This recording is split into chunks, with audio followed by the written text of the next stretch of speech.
बेरोजगार से 3 स्टार अगर आपको बनना है तो हमारे साथ जुड़िए। प्रचुर मात्रा में नौकरियां उपलब्ध हैं। बस कमी एक बात की है कि आप आखिरी महीने को कैसे भुनाते हो, लास्ट आवर में कैसे मेहनत करते हो। सबसे पहले मैं सीजीएल का नोटिफिकेशन आया 2022 का, उसमें एग्जाम पैटर्न चेंज हुआ। जीडी का नोटिफिकेशन आया, उसमें भी एग्जाम पैटर्न चेंज हुआ। इस महीने या अगले महीने की स्टार्टिंग में सीएचएसएल का नोटिफिकेशन आना है गारंटी से, उसमें भी डिस्क्रिप्टिव खत्म होकर टीयर 1 का दायरा बढ़ाया जाएगा, उसमें भी एग्जाम पैटर्न चेंज होगा। एमटीएस में भी हल्का फुल्का चेंज देखने को मिल सकता है। तो ये कहना चाहती एसएससी कि अब हम आपके नसीब पे कुछ नहीं छोड़ेंगे, आपकी मेहनत पे हम पेपर लेंगे।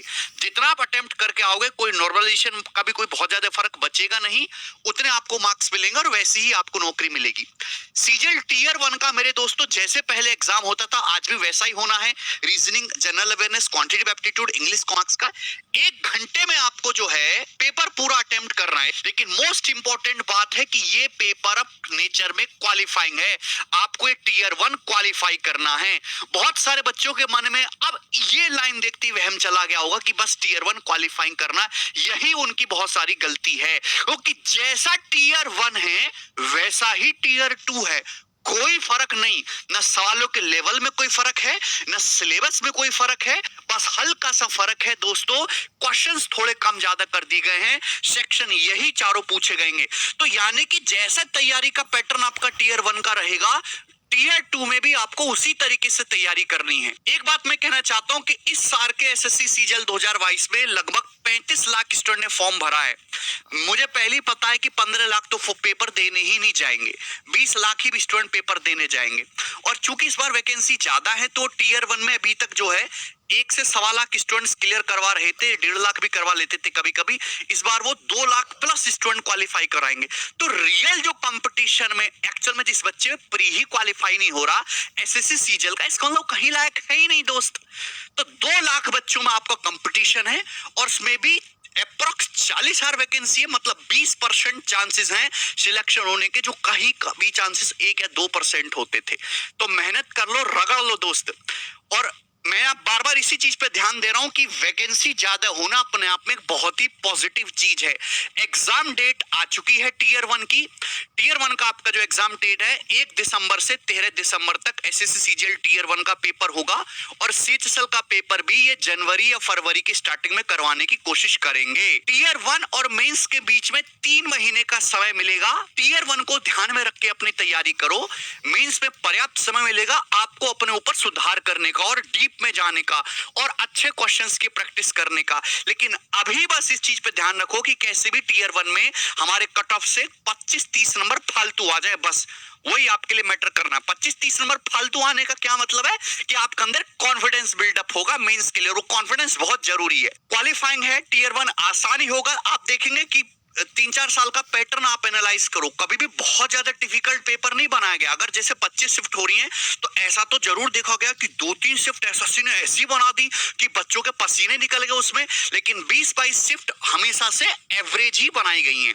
तो मेरे कहने का पर्पस है कि आप बिल्कुल भी हाई लेवल क्वेश्चंस की प्रैक्टिस ना करें। जो प्री में जैसा कंटेंट आता है, जैसा सवाल पूछा जाता है, आप उसी को लगाएं। और उसका सबसे बेहतरीन तरीका क्या है कि लास्ट महीने में आप केवल प्रीवियस ईयर क्वेश्चन पे ध्यान दें। जो सीएचएसएल, एमटीएस, सीपीओ इन सब एग्जाम की तैयारी कर रहे हैं, इनको तो प्रीवियस ईयर के अलावा कुछ पढ़ना ही नहीं है। और जो बच्चे सीजीएल को टारगेट कर रहे हैं वो टीयर 1 के लिए केवल टीयर 1 के प्रीवियस ईयर क्वेश्चंस करें। अभी मेंस के सवालों को वो स्किप कर सकते हैं। जो प्री में पढ़ा है वही मेंस पे आएगा। अब मेंस में चेंज क्या है? कुछ भी खास चेंज नहीं है, चारों ही चीजें पूछी जाएंगी। अब पेपर फर्स्ट में मैथमेटिकल एबिलिटीज के 30 क्वेश्चन है, रीजनिंग के भी 30 क्वेश्चन है, लेकिन वो 1 घंटे में करना है। और इंग्लिश के मेरे दोस्तों सवाल ज्यादा है, 45 क्वेश्चन है, और जनरल अवेयरनेस के 25 क्वेश्चन, टोटल 70 क्वेश्चन आपको सॉल्व करने हैं। इसके बाद कंप्यूटर नॉलेज मॉड्यूल है, ये तो 20 मिनट का है मेरे दोस्तों। इसमें कोई ये क्वालिफाइंग है नेचर में, इस पे आपको बहुत ज्यादा ध्यान देने की अभी फिलहाल जरूरत नहीं है। इसको बिल्कुल स्किप कर दीजिए। जब आपका टीयर 1 क्वालिफाइंग हो जाए तभी आपको कंप्यूटर नॉलेज मॉड्यूल पे जाना, और टाइपिंग की प्रैक्टिस भी आपको तभी करनी है। एक बात और कि मुझे अच्छी तरीके से पता है कि आपको कैलकुलेशन से बहुत ज्यादा डर लगता है। कैलकुलेशन आपकी खत्म है, तो कैलकुलेशन को सुधारने का एक ही तरीका है कि अपने मन से डेसिमल का डर खत्म करिए, दशमलव का।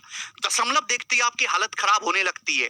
तो जब तक आपके अंदर दशमलव का डर रहेगा कुछ नहीं होने वाला।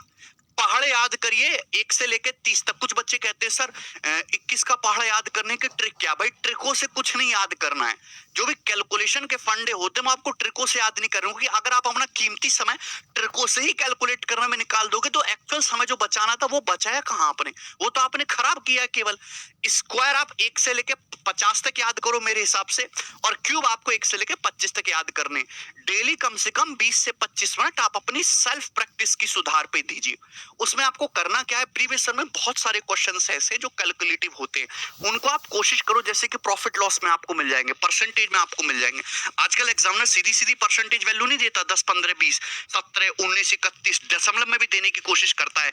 तो कैलकुलेशन सुधारने का मतलब है कि आप ये करो कि आप एक्चुअल में कैलकुलेशन ना करके ऑप्शन से, यूनिट डिजिट से, डिजिटल सम से, अप्रोक्सीमेशन से सवालों को कितना टैकल कर पा रहे हो। मैं बहुत सारे क्वेश्चंस आपको कराता हूं, आपने देखा कि मैं इतनी कम कैलकुलेशन करने की कोशिश करता हूं कि सवाल के ऑप्शन से ही उसको निकाला जाए। ये स्किल आप डेवलप करिए। समय काफी है, कुछ बच्चों के मन में ये आ जाता है कि सर सिलेबस कैसे कंप्लीट करें, हमने तो अच्छे से पढ़ाई नहीं करी, नहीं हमने कोई बैच लिया, हम ऐसे यूट्यूब पे उधर उधर से थोड़ी बहुत वीडियो देख लेते थे। तो सिलेबस कंप्लीट करवाने की लास्ट आवर में जिम्मेदारी हमारी है।